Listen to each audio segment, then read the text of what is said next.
Hello, hello, hello, and welcome back to FX Studio 2. I am your host, G Sharp Jams, and today you're getting two videos for the price of one.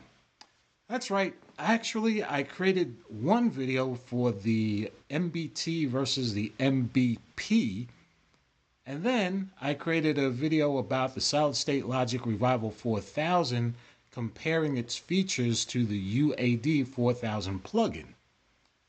Turns out, once I was done with all the editing and everything, each of those videos was only about 4 minutes long. So I said to myself, I'm not putting out two 4-minute videos. So what you're going to see here is one video on the Rupert Neve MBP versus the MBT. And then right after that, we're going to go right into that second video on the solid state logic products. Before I get there, I just want to answer a question. I got a few emails about this and I just wanted to address it here because I know the folks that sent the emails are actually watching this video, because these are just some of those folks that watch every video that I put out, and I appreciate it. Thank you very much. So this is meant for you and for everyone else who has the same thought. If you've been with me for a while, you know that I've been doing these videos just like this. Me sitting in front of a camera, delivering my script to you and trying to memorize it as best as I can, and sometimes I refer to notes. But that's been the way that I've been doing things. Times are changing. Technology is changing. Things are changing very rapidly today. I am now using artificial intelligence, as you can tell in some of my newer videos. Now, the questions and the comments that I've been getting in my email are, gee, what's going on? All of a sudden, we don't see you as often as we used to. Some folks like it like that. Some folks don't like it like that. So here's the thing. I'm going to continue to mix it up. Some of my videos will be all artificial intelligence. Some of my videos will be all me speaking in front of the camera. And some of the videos will be a combination of me and artificial intelligence mixed in together. Going to try this for a while, try out different formats, see what works best, see what you like better, and then we'll make a decision from there in which direction we're going to go. But for now, just wanted to get that out to you. Let's get to today's two for videos. Enjoy, sit back, get yourself some popcorn, something to drink. Don't forget, leave me those comments in the comment box. I really appreciate it. Don't forget to like and subscribe, and I'll see you next week.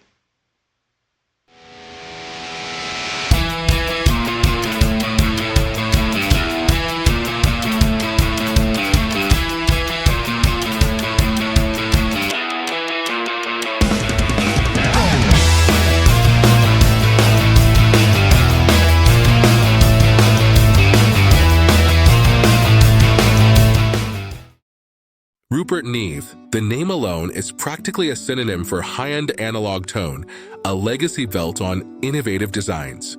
Today, we're diving into two of his modern masterpieces, the Master Bus Processor, or MBP, and the Master Bus Transformer, known as the MBT. Both promise that signature Neve punch and polish, that they cater to different aspects of the mixing and mastering process. The MVP is all about control and dynamics, functioning as a two-channel compressor/limiter designed for precise manipulation of audio. It includes clever extras like variable silk saturation with red and blue modes, peak and RMS detection, and the unique stereo field editor. The MBT, on the other hand, is a newer design focused on color and tone shaping, acting as a mix bus sweetener. It offers harmonic enhancement, tape-like saturation, stereo width control, and a transformer-based tone section that can go from clean and classy to thick and vintage.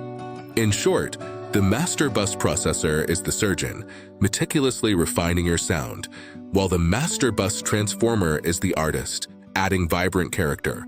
Rupert Neve designed the MVP to preserve clarity and provide ultimate control, ensuring your mix glues together without smothering its individual elements.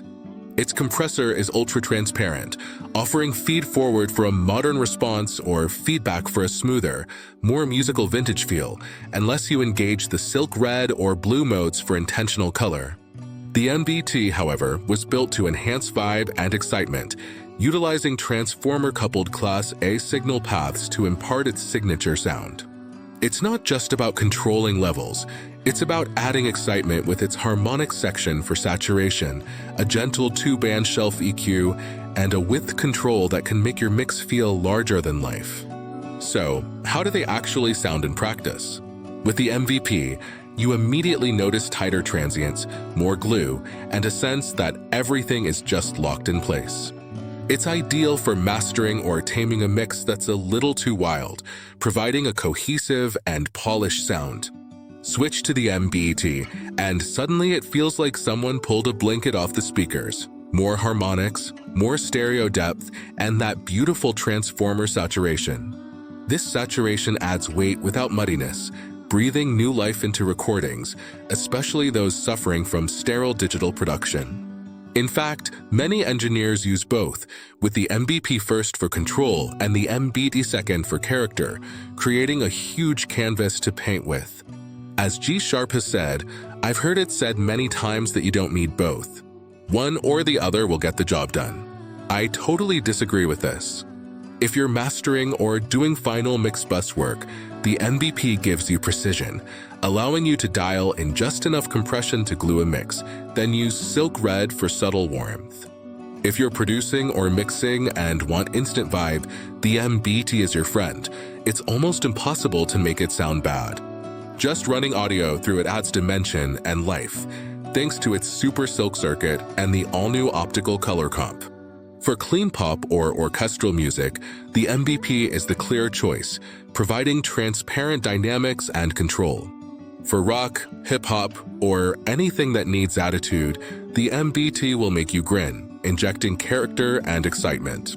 So, which one's right for you? If you're mastering, want total control, and love transparent glue, go with the MVP. If you're mixing, want analog color, and love big, wide, vibey sound, grab the MBT. And if you can swing both, well, you'll have one of the best analog chains in the business, unlocking unparalleled sonic possibilities.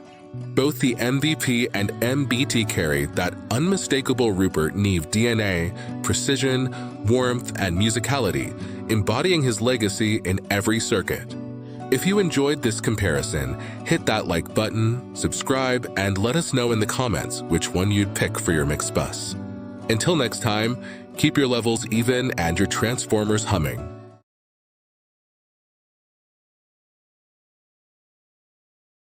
If you love that iconic SSL 4000 tone but can't decide between the real hardware and the UAD emulation, today we settle it.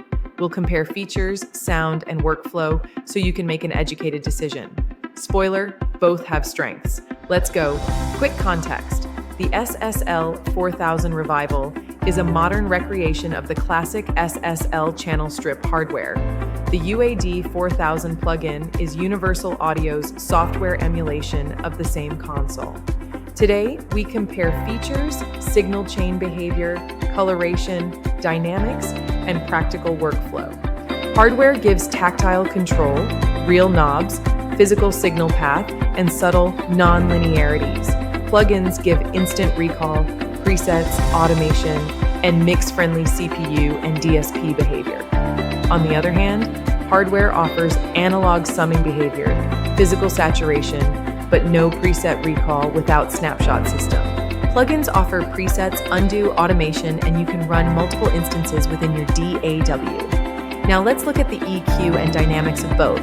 Both model the classic SSL EQ and dynamics. So what are the differences to expect? A hardware's dynamics can be slightly more organic or smoother due to analog components. A plugin is very close and extremely consistent without that analog inconsistency. What about transients? Hardware can have a slightly rounder leading edge. A plugin's transient is very close, but sometimes a hair sharper depending on converter or driver. As far as harmonic saturation, hardware adds subtle, dynamic harmonic content when pushed. UAD models this closely and gives you control over drive and saturation amounts. What about the noise floor? Well, obviously a plugin has zero analog noise, while hardware has trace noise that can be musical or unwanted depending on taste. Next, workflow and recall. Plugins win hands down for recall, automation, instant A/B comparisons, and running multiple channels. So which one should you choose? Use the SSL Revival hardware if you want tactile hands-on control you produce in a hybrid analog workflow, or you chase the subtle analog unpredictability and are willing to pay for rack space and engineering. Use the UAD 4000 plugin if you need recall, convenience, budget conscious, or you run a purely in-the-box workflow and still want authentic SSL style tone. How about the best of both?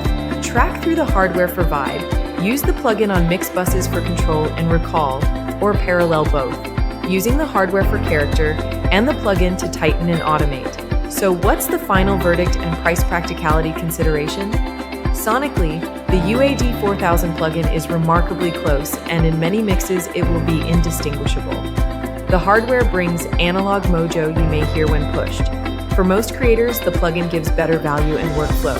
For studios chasing that tactile analog chain and the last bit of organic feel, the Revival hardware is worth owning.